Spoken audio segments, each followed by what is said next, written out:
Olá, meus queridos, a graça e a paz do Senhor Jesus Cristo seja sobre todos os nós.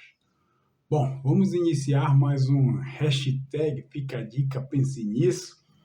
O assunto que eu quero trazer hoje é um assunto de muita polêmica, mas também muito abrangente, que poucas pessoas podem ter já parado para meditar nisso.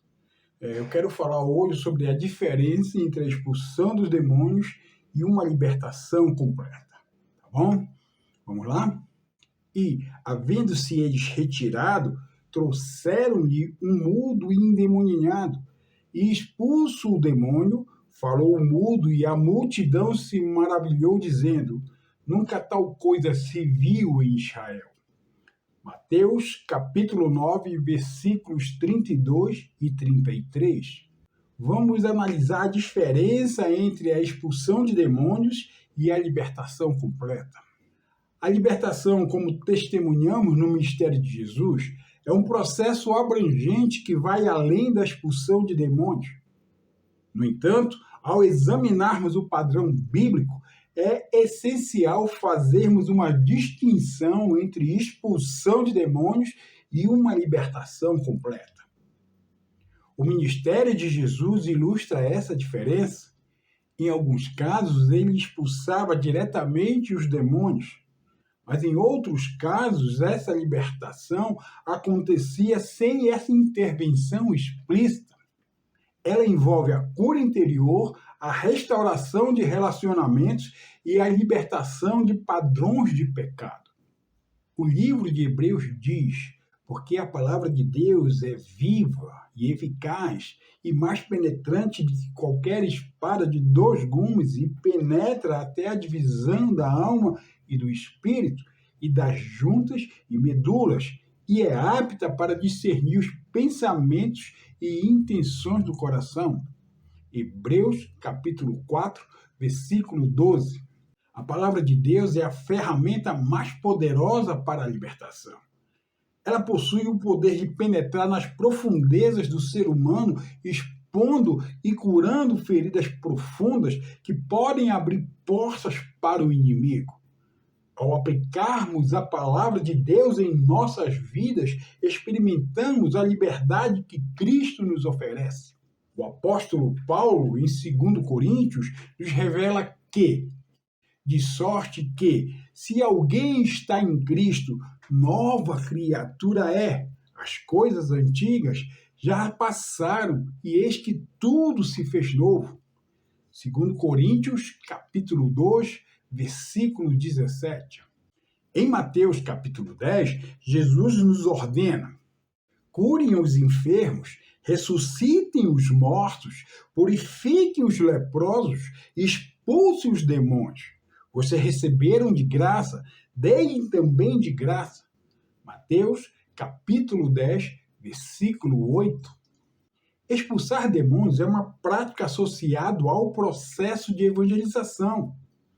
Quando ocorre uma manifestação demoníaca durante um apelo evangelístico, o objetivo deve ser o de libertar a pessoa para que ela possa decidir a seguir Jesus Cristo.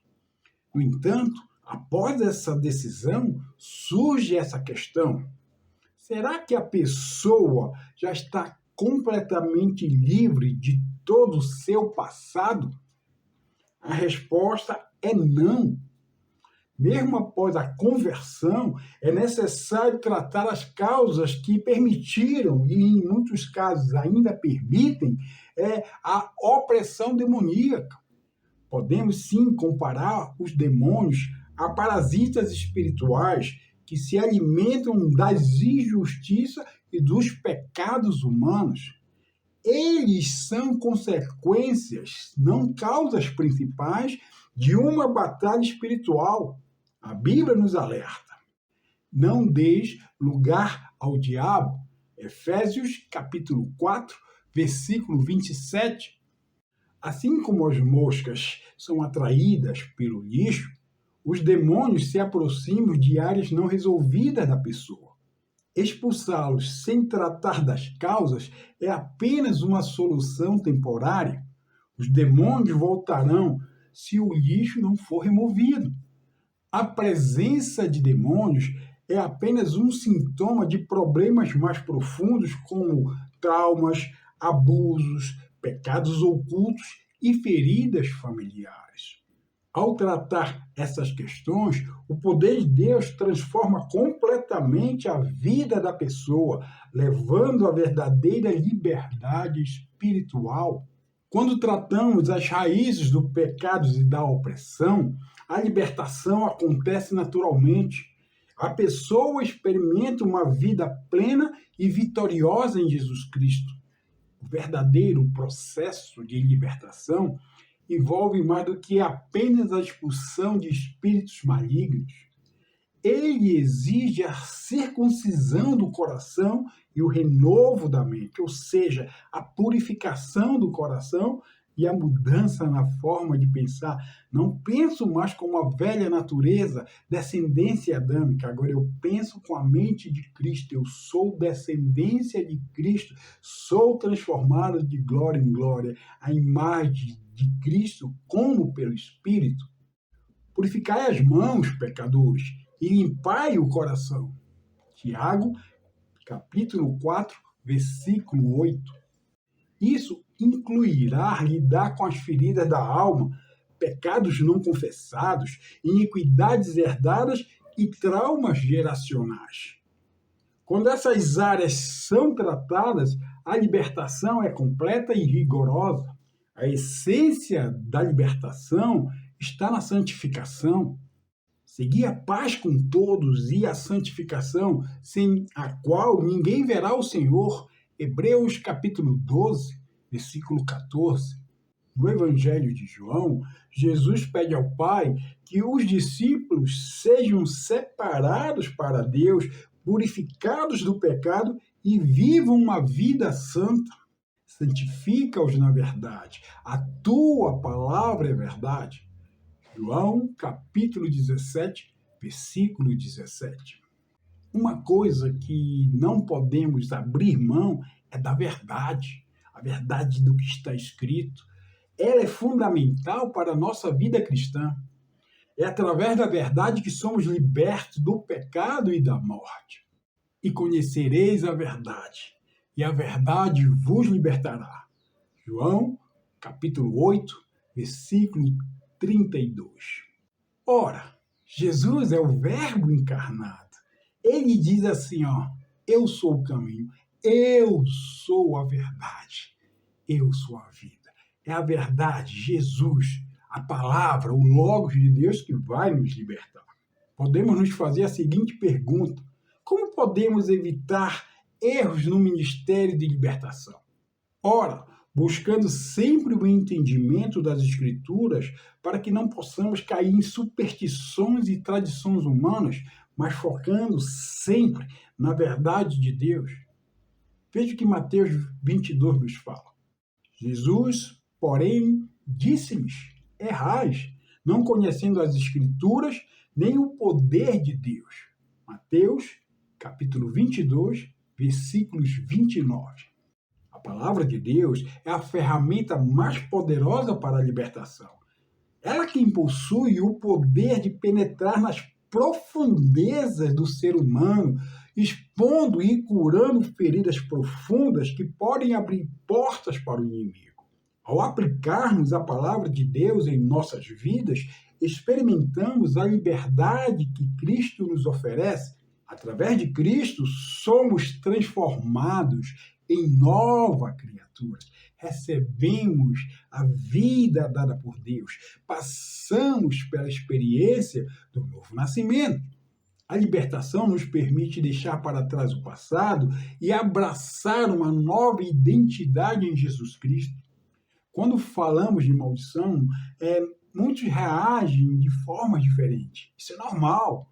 Alguns vão demonstrar aversão, outros rapidamente rotulam a discussão como heresia.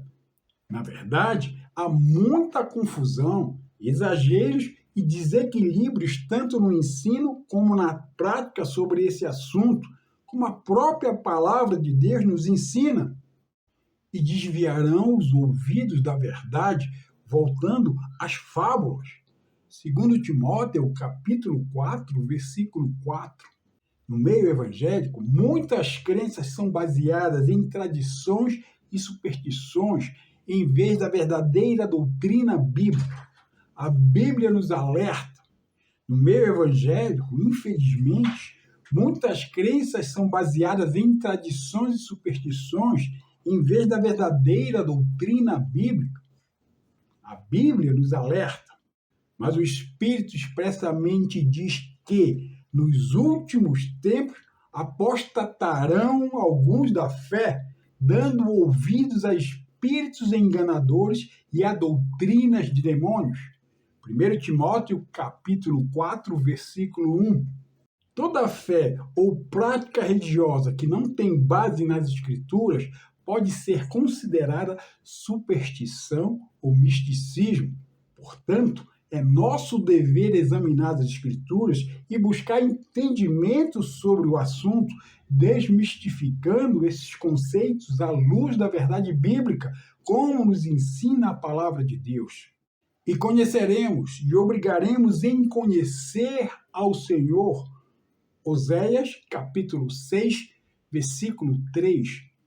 A palavra maldição não vem do ocultismo, mas é uma palavra profundamente enraizada nas Escrituras, onde ela aparece por muitas vezes. Embora muitos possam ter resistência ou desconforto com esse termo, ele não pode ser ignorado ou desprezado, pois faz parte do ensino bíblico e merece nossa atenção e compreensão.